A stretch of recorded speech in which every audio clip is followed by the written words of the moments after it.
दोस्तों आज पेश है काला पहाड़। ये कब चित्र है दोस्तों।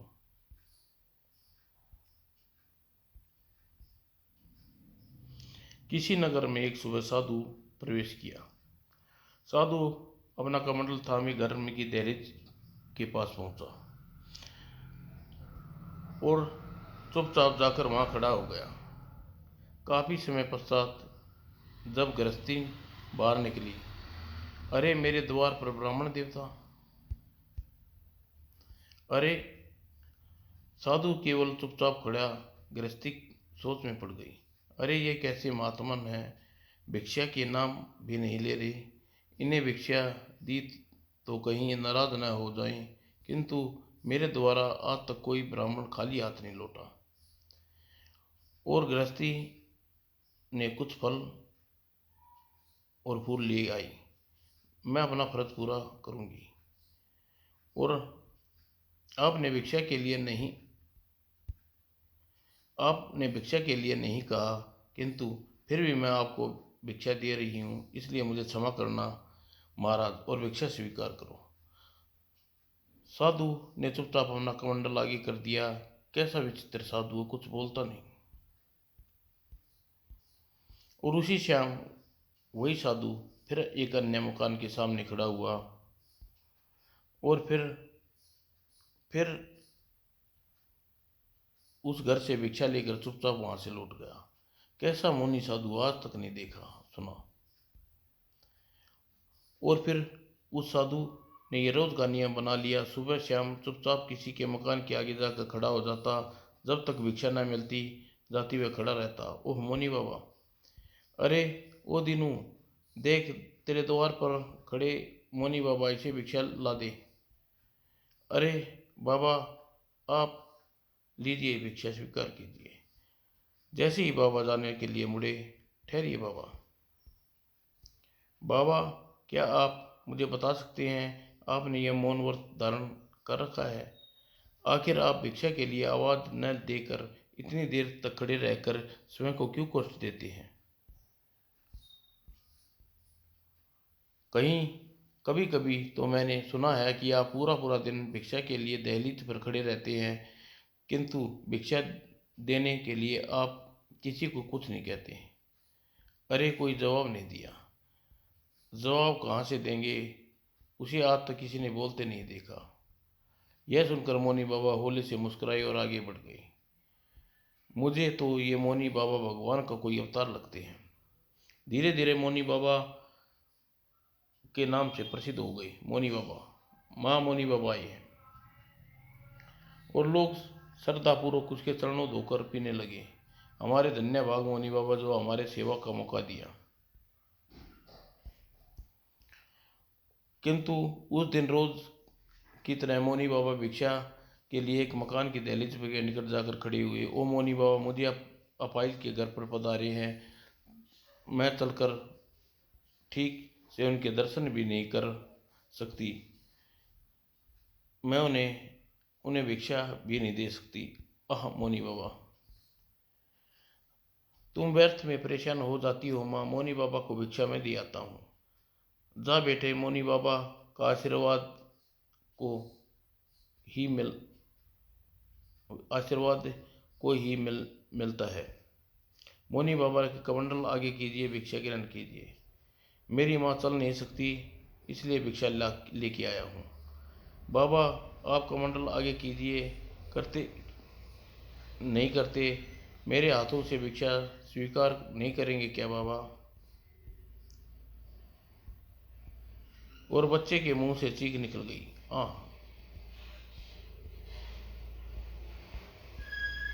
मोनी बाबा के हाथ में रखा खंजर देख वह मासूम बालक भय से कांपा और पलटा था कि हाय मेरे लाल। खचाक। और घसीटती हुई अपाइज माँ अपने बच्चे के निकट पहुंची और चीखने लगी। अरे शैतान मोनी बाबा, मेरे मासूम बेटे को ने तेरा क्या बिगाड़ा था दुष्ट? उफ, ये क्या हो गया रे मेरे लाल, तुझे क्या हो गया रे? भिक्षा देकर लौटा क्यों नहीं रे तू? ओह ओह। रुष्टी बहन, ये सब कैसे हुआ? कौन था वह दुष्ट हत्यारा जिसने मासूम बालक को इतनी निर्दयता से मारा है? मैं न जानती थी कि मोनी बाबा मेरे बच्चे के प्राण हर लेगा। मोनी बाबा, तो क्या यह दुष्कर्म मोनी बाबा ने किया? असंभव। मोनी बाबा ऐसा घृणित कार्य हमें उसके देवता स्वरूप समझते थे। मैं तो उसके चरण धोकर पीती थी। रुक्मणी बहन, तुम्हें अवश्य ही कोई धोखा हुआ होगा। मोनी बाबा को पहचानने में तुमसे अवश्य कोई भूल हुई होगी। अगर वह हत्यारा मेरे सामने आ जाए तो मैं उसका मुंह नोच लूँ, उसके हाथ काट डालूँ, जिसने मेरे बुढ़ापे की लाठी को मुझ मुझसे जुदा कर दिया। कभी सभी ने उस हत्यारे की लाखों की भीड़ में पहचान सकती हूँ। वह दुष्ट मोनी बाबा के रूप में है। हम सब धोखा दे रहे हैं। अगर यह दुष्कर्म मोनी बाबा ने किया है तो उन्हें उसका दंड भुगतना होगा। हम फौरन पीपल वाले मंदिर में चलना चाहिए, तुरंत। हाँ, मोनी बाबा ने यह क्रूरता दिखाई है तो हमें वहाँ वहाँ क्यों मिलेगा, अभी पता चल जाएगा। जबकि मोनी बाबा एक अन्य मकान के सामने आगे मौन व्रत धारण किए खड़ा था। ओह मोनी बाबा, आज ईश्वर मेरे घर पर पधारे हैं। लक्ष्मी जरा लक्ष्मी ओ लक्ष्मी, जरा मोनी बाबा हैं, इन्हें चरण धोकर पीने में मेरी इच्छा पूर्ण होगी। ओ मोनी बाबा, जल्दी ही जाकर एक थाल लेकर आओ। आइए मोनी बाबा पधारिए। थोड़ी देर बाद, महाराज, आपके पाँव को छूकर मैं इस जल को अमृत बना दीजिए, मैं पीकर धन्य हो जाऊं। और मोनी बाबा ने चरण धोकर वह एकाएक चौंक पड़ा। अरे यह क्या? मोनी बाबा के पाँव के रूम छिद्रों में काला पसीना बह रहा है। ओह, अवश्य यह जल अमृत बन गया है, इसे पीकर अमर हो जाऊंगा। परंतु जल पीते ही मैं जलमन मछली के समान तड़पने लगा। स्वामी, आह, मुझे यह क्या हो गया? मेरे गले में कांटे चुभ रहे हैं। ओह, यह स्वामी को क्या हुआ? ओह दर्द, यह कैसा दर्द है? ओह, मेरे जिस्म में आग लग रही है। ओह, मुंह आपके मुंह से रक्त बह रहा है स्वामी। ओह नहीं, क्या हो गया आपको? ओह, यह महसूस करते ही उसकी सांस नहीं चल रही थी। बाबा, ये क्या पिला पिला रे? अरे मोनी बाबा, मोनी बाबा। ओह समझ ओह समझ गई। मेरे पति को विष मिलाकर जल देकर खुद भी चली गई। ये काला जल मोनी बाबा के चरणामृत समझकर उन्होंने पिया और पीते ही उन्हें दम तोड़ दिया। मोनी बाबा धर्मात्मा नहीं हो सकता, वह हत्यारा है। उसके मेरे लक्ष्मी स्वामी की जान ली है, उसका खून पी जाऊंगी। किसी की श्रद्धा का ये फल उसे देना तो एक धर्मात्मा के कार्य का हरगिज नहीं हो सकता। ये तो सरासर पाप है।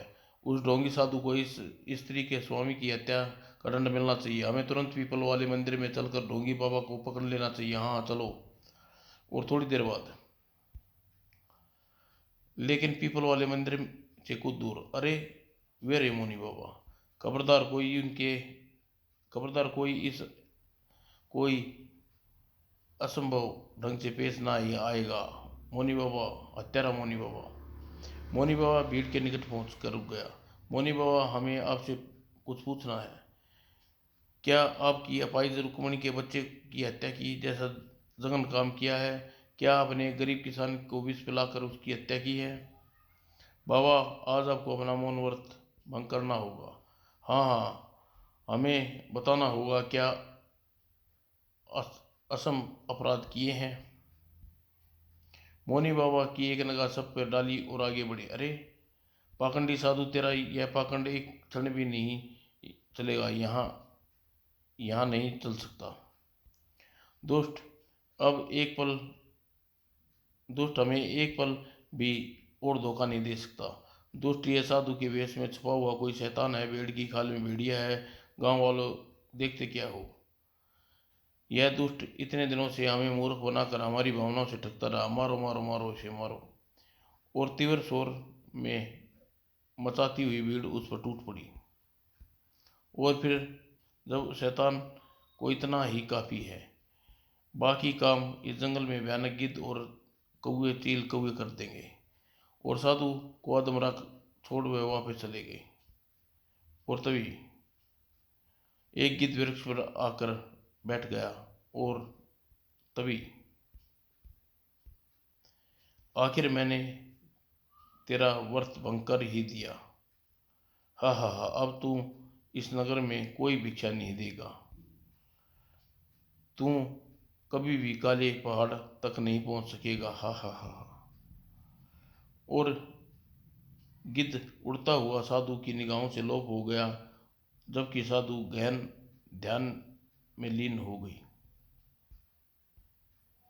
अगले ही दिन भोर के उजाले की किरण नगर में हैजा का प्रकोप का आतंक था। ओह, मेरे पेट में दर्द हो रहा है, यह दर्द मेरी जान लेकर रहेगा। नहीं नहीं, मैं वैद्य जी को बुला कर लाती हूँ। थोड़ी देर बाद ओह, इसे हैजा हो गया। ओह, और देखते देखते उसके प्राण फिर उड़ गए। नहीं स्वामी। और इधर हैजे का प्रकोप बुरी तरह फैल गया। ओह मेरा, आह, मरा, बचाओ। नहीं, हाय राम राम सत्य है। और नगर में हाहाकार मच गया। उप, ये हैजा नगर को खा जाएगा। हमने असंख्य अवश्य ही कोई भूल हुई है। ईश्वर हमें इतना दंड कठोर दे रहा है। ओह, कहीं हमने मोनी बाबा पर अत्याचार तो नहीं किया। तभी साहूचंद, जल्दी घर चलो, तुम्हारे दोनों बच्चे की हालत बुरी है। और नहीं नहीं, इन्हें कुछ नहीं हो सकता, मेरे बच्चों को कुछ नहीं होगा। उठो मेरे बच्चों, आंखों खोलो। और ठीक उसी पल, अरे मोनी बाबा, मोनी बाबा, बाबा, मेरे बच्चे को रक्षा कीजिए। आह, मेरे बच्चे होश में आ गए, वे ठीक हो गए। ओह मेरे लाल, माँ। और अगले ही पल साहू मोनी बाबा के चरणों में गिरकर फुट फुट रोया। मोनी बाबा, मुझे क्षमा कर दीजिए, मैं उन भीड़ में भी शामिल था जिन्होंने आपकी गेगत बनाई।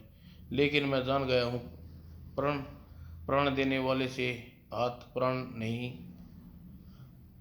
प्राण ले नहीं सकते। हमें गलत थे प्रभु, हम गलत थे। मोनी बाबा अपने कमंडल आगे कर दिया। ओह, इसने भिक्षा चाहिए। बाबा, भिक्षा दूंगा, लेकिन पहले आप इन जख्मों का इलाज करूंगा जो आपकी सेवा करने का एकदम। रुकिए बाबा। साहूचंद ने मोनी बाबा के जख्मों पर दवा का लेप किया। और भिक्षा स्वीकार करो मोनी बाबा, सुखी रहो। आप बोलने लगे बाबा। हाँ, क्योंकि आज तुम्हारे घर से भिक्षा ग्रहण करने ही मेरा व्रत समाप्त हो गया। कैसा व्रत मोनी बाबा? मौन रहकर 1000 घरों से भिक्षा मांगने का व्रत। हम समझते थे बाबा, ऐसा व्रत आपने क्यों तोड़ा, क्यों लेना पड़ा? इसकी एक कहानी है पुत्र। इस इस नगर से कुछ कोस दूरी पर स्थित रामश्री वन, जहाँ महर्षि सहदेव वर्मा का आश्रम में दूर दूर के देश के राजकन्याएं शिक्षा ग्रहण करने के लिए वहाँ आते थे। शाबाश वीर बेटी, अब वृक्ष पर लटकी वस्त्रों में बनी चिड़िया की आंख में तीर चलाओ। अन्य ऋषि मुनि और शिष्यों की विद्या, शस्त्र विद्या सिखाई, अस्त्रास्त्र आदि में प्रवीण करते मिलने संयोग करते। किंतु एक दिन राम ऋषि के वन में भयानक राक्षस अग्निशय ने जाने कहाँ से आ गया। राम ऋषि वन में आते ही उसने उत्पात मचा दिया। हा हा हा हा हा हा, मैं जला, बचाओ। ओह, यह कैसा अजीब गरीब राक्षस है, इसकी तो देह में आग जल रही है। भागो वरना सबको जला डालेगा। जंगल झाड़ियों में जो जिधर से गुजरा अग्नि रास्ते का तांडव मचाने लगा। सिर दी एक दिन आश्रम में भी जा पहुंचा। ओह, ऋषि मुनियों का आश्रम, मेरे शत्रुओं का आश्रम। और आश्रम में अग्नित्र ने यहाँ भी आ पहुंचा। मैं तुम्हें सबका नाश कर दूंगा। हा हा हा हा। गुरुदेव रक्षा करो। ठहरो, बंद करो ये हिंसा। और अगर बताओ, तुम अकारण ही हिंसा क्यों कर रहे हो? खबरदार दुष्ट अग्नि, अगर तुमने एक भी ऋषि मुनि की जान लेने की चेष्टा की तो तुम अपनी अग्नि को जलकर भस्म हो जाओगे। ये मेरा श्राप है तुम्हें। मेरा नाम अग्नेश है और मैं ऋषि, तुम सब ऋषियों को मेरे शत्रु हो। तुम्हारे जैसे एक महामुनि ने मुझे श्राप देकर मेरी मृत्यु को महामुनि के हाथों होगी। लेकिन मैं इस धरती पर महामुनियों का अंत कर दूंगा। और एकाध अग्नि ने अपनी देह जलती सी लगी। घबरा घबरा कर अपने ऋषि मुनियों को अपनी कैद से मुक्त कर दिया। उप, यह क्या, मेरी अग्नि मुझे ही जला रही है। आह। सब ने नदी में डुबकी लगाई और आग बुझाई। इस प्रकार अग्नि से ने हमें स्वयं अपने हाथों से मार तो नहीं सकता था, किंतु उसके आश्रम में बहुत नुकसान पहुंचाया। अरे, आश्रम जल रहा है, जल्दी आग बुझाओ। यह सारी करतूत अग्नेश की है। और राक्षस अग्नेश को समाप्त करने के लिए कठोर यज्ञ आरंभ किया। इस यज्ञ से पूर्ण होने पर अग्नेश राक्षस को जलकर भस्म हो जाएगा। और यक्ष के प्रभाव को नष्ट करने के लिए यज्ञ के प्रभाव को अग्नेश ने गिद्ध का छद्म बनाया। अब देखता हूँ कैसे यज्ञ पूर्ण करते हैं यज्ञ। उप, मृत्यार, अपशकुन। तब गुरु सोलाचार्य ने एकाक बड़बड़ा उठा। धूर्त राक्षस अग्नेश अपना काम कर गया। अब इस दुष्ट को समाप्त करने का बस एक ही उपाय दिख रहा है। आप उपाय बताइए गुरुदेव, हम उस दुष्ट को समाप्त कर देंगे। वह उपाय है काला पहाड़। काला पहाड़? काला पहाड़ की तलैटी में मेरे गुरुदेव का कमंडल है। उस कमंडल में भी के विषय में बताते हुए मेरे गुरुदेव ने मुझे कहा था कि सुनो वत्स, इस कमंडल को तब बाहर निकालना जब किसी संकट में कोई हल न मिल रहा हो। किंतु इस कार्य को पूर्ण करने के लिए तुम्हें 1000 घरों से मौन रहकर भिक्षा मांगनी का व्रत पूर्ण करना होगा। और अगर ये व्रत बीच में टूटा तो नगरी में तबाही निश्चित है। जिसकी भिक्षा के लिए चुना जाएगा। इतना कहकर मौनी बाबा ने आगे कहा। यह कार्य बेहद धैर्य व जोखिम भरा था। इस व्रत के दौरान अग्नेश द्वारा व्याध्यान उत्पन्न करने का भी भय था। अतः यह कार्य मुझे सौंप दिया गया। किंतु मेरी सफलता के अंतिम क्षणों में न जाने अग्नेश मेरे व्रत का पता चल गया। उसने मेरे छद्म रूप धरकर हत्याएं करने नगरवासियों को मेरे विरुद्ध भड़का दिया। किंतु मैं जानता था अगर मैंने ये व्रत अधूरा छोड़ा तो नगर तबाह हो जाएगा। मैं हिम्मत व धैर्य के साथ एक बार फिर भिक्षा के लिए निकल पड़ा और अंत सफल हुआ। अब मैं अग्नेश की मृत्यु की कामना के लिए काला पहाड़ की तलैटी में छुपा कमंडल लेने जा रहा हूँ। और किंतु बाहर निकलते ही, बाबा, हम पापी अज्ञानियों को क्षमा कर देना, हमने आपको पहचानने में भूल हुई। जाओ, इस वर्ष की कृपा से सब ठीक होगा। मौनी बाबा सिर दी काले पहाड़ की ओर चल दिए। मुझे दुष्ट अग्नेश से सावधान रहना होगा। वन में आगे बढ़ते हुए मौनी बाबा एक एक चौकी। वायु एकाक गर्म है। ओह, राक्षस अग्नेश! पीछे देखते ही वो चौंक पड़ी। हा हा हा, ऋषि श्राप के कारण मैं तुम्हें अपने हाथों से नहीं मार सकता, लेकिन जंगल में आग से तुम नहीं बच सकती। हा हा हा। और ओह, मुझे इस जंगल से सिर्द निकलना होगा। और लेकिन स्थिरता से फैलती चली जा रही थी। हे गुरुदेव, मदद करो। और इसी के साथ तेज बारिश होने लगी। ओ वर्षा, यही है काला पहाड़ जिसकी तलहटी में गुरुदेव का चमत्कारी कमंडल। तभी, किंतु मैं इस तलहटी तक पहुंचूंगा कैसे? विलंब न करो पुत्र, प्रणाम की मुद्रा में आगे बढ़ो और अपनी हथेली के तीर दोनों पहाड़, काले पहाड़ को। और तभी, और राक्षस अग्नेश ने कहा, कर्मण, मैं तुझे अंधा कर दूंगा सन्यासी। ओह, मुझे बचना होगा। पढ़ पढ़ पढ़ पढ़ पढ़। और वार से बचने के लिए साधु ने प्रणाम की मुद्रा में हथेली को पहाड़ पर टिका दिया और अगले ही पल मोनी बाबा ने पहाड़ को बीच से चीर दिया और महागुरु का कमंडल। मोनी बाबा ने कमंडल उठा लिया और इधर अगले ही पल अग्नेश का अपने असली रूप में आ गया। हा हा, तू मुझे मारना चाहता है सन्यासी, लेकिन मैं भी मरने से पूर्व इस धरती को जलाकर राख कर जाऊंगा। दूसरे ही पल अग्नेश के जिस्म में रोम रोम से ज्वाला निकलने लगी